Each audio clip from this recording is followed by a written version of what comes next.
Okay, so we've got a new season, new coach, Coach Greg. How you doing? Feel to be a spinner? It's different. Spent a lot of time at Manchester. Enjoyed my time there. I've got a lot of great connections over there. Fully invested in everything I did over there, but now I just felt the time was right. Yeah. So I was going to say, because after coming off such a good season with the under-18 girls, making Final Four, just missing out at the end, what a great way to go out with that group of girls. Yeah. It was a good season. Overall, it was a good season. I think for me, in a different way than most people look at it. Of course, the results at the end will tell you its own story. But for me, the success lies in developing the kids as people, as basketball players. As long as I leave everyone there better than when we came in together, then that's the win for me. Yeah, and that's kind of job done because you've obviously got Chloe Andrews going out to the States. She signed a letter of intent to go out to, I forget which university it is, but she's going out there. Yeah, Chloe's going to University of Northwestern Ohio. And then Jade is probably going to be signing somewhere as well. That's to be seen. She's very early in her recruitment, just having finished her first year of under-18s.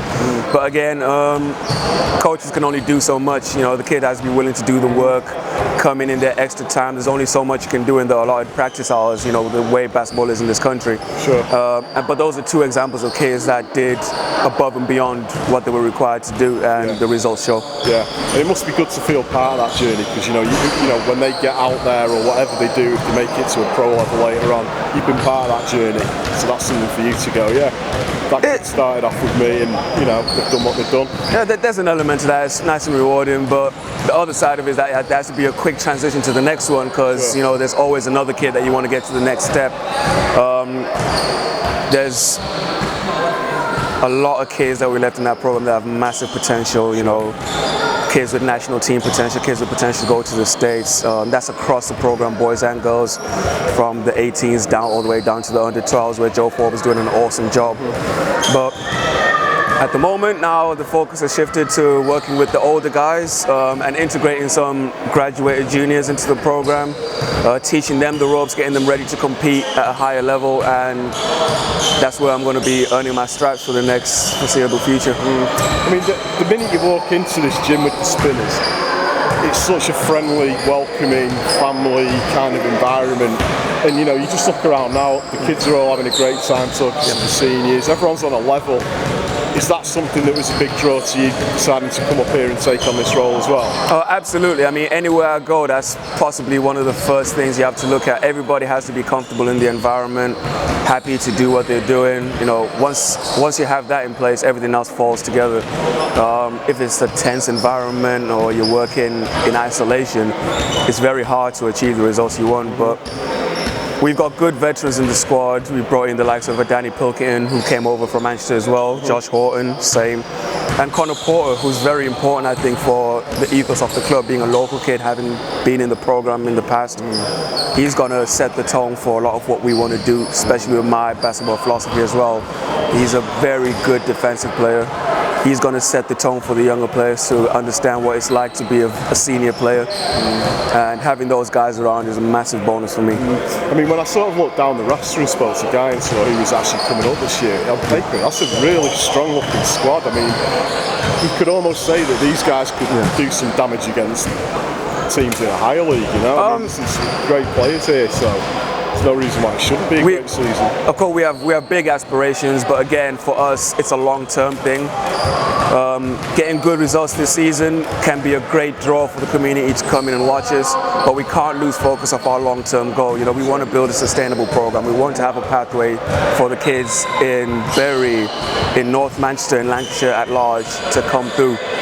You know, it's something that we unfortunately lost in the previous year, but Guy and Mike have done great work behind the scenes to put it back together again, and they've created a model that we hope is going to be sustainable for the next 20 plus years.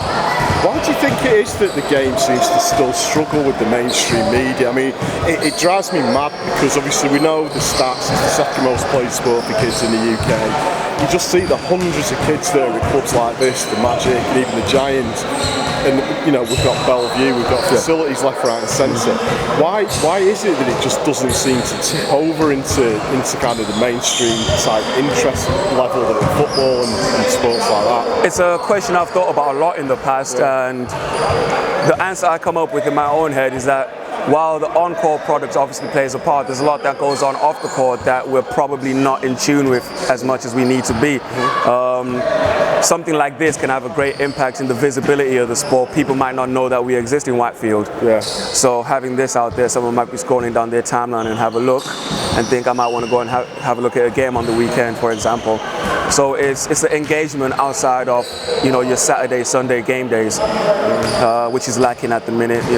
If you're not at the game on a given day, there's not a lot for you out there to go and look. You got stuff like your live stats and stuff and some highlights. Hoopsfix do a massively great job with that type of stuff. But the thing is, as a basketball community and sports community in general, we need to do a better job of supporting those kind of outlets, engaging with them better, engaging with each other better. You pick up your phone and call your mate when you're going to watch a game, for example. So it's a difficult hurdle to get over. But I feel like there's a tipping point. Once you get closer, it's going to be an avalanche of engagement once we get it right. I mean, I really like the Project Swish thing, the basketball, and I think that's a really great initiative in sending out the nets to play on the playgrounds and whatnot. I mean, what do you think that the sort of, how do we call it, the hierarchy of the game needs to do? Is it things like that, or do they just need to become more of a presence around the communities? It's a great mix of things. The project switching is going to have a massive impact. I think if you walk into any park around the country, most parks, you'll see the legacy with the old Adidas rims. Sure. With that was previous BBL stuff that the Manchester Giants were involved in. So a personality like Mike Bernard was personally involved in physically setting up some of those baskets. So doing stuff like that, having infrastructure for people to go out and in their own free time have a good time, chuck a ball around for a few minutes with their friends. That's something that is missing from the community that they're trying to bring back. But again, at the top end as well, there's the visibility, the exposure, having the games on the BBC Red Button, having live stream, stuff like that. But we can't wait for someone to do it for us. Like the club we are in right at the minute, we're all volunteers, we all do it off our own back. It doesn't take anything for someone to set up a phone on a tripod and set up a live stream. Yeah. Anyone can be scrolling and click on that and see something that they might like. So there has to be greater responsibility within the smaller pods that you have, as opposed to always looking at Basketball England, there's always looking at BBL, always looking at BBF as well. Yeah, I mean, it's almost like in this day and age, the way it is with Instagram and being able to go live, it's kind of there for the taking. It's just got to be kind of done, and that's certainly what we're trying to do. It's just sort of help do anything we can to keep promoting the game. So, what technology has done is remove the gatekeepers. Exactly. Where in the past BBL was heavily reliant on what was the ITV digital situation, which fell apart, and that put the league in a bad situation for income. But again, we go back to visibility. But now it's a lot better. The quality of the BBL right now is miles ahead of where it was 5 years. Our national teams are doing great. The women are about to take off to Eurobasket. So we have some of the on-court product. We can be doing a lot better, don't get me wrong. But we're moving in the right direction with that. So the next part is getting people engaged, getting ourselves visible, and doing the hard graft when the lights aren't turned on. So what kind of basketball can we expect from the Spinners then? Spinners ball is going to be high pace, it's going to be intense, it's going to be defensive focus. I feel like defense will travel anywhere you go. So if we set that foundation, we'll be in a good position to compete with anyone up and down the country. The offense will be a bonus. I mean, we've got scorers up and down the roster, so I'm not really worried about that side of things too much. But if we lock down and engage on the defensive end of the ball, we can make it very hard for people to come into this building in particular and have success. Well, looking forward to it, Coach. Thanks a lot, man. Nice one. Brilliant.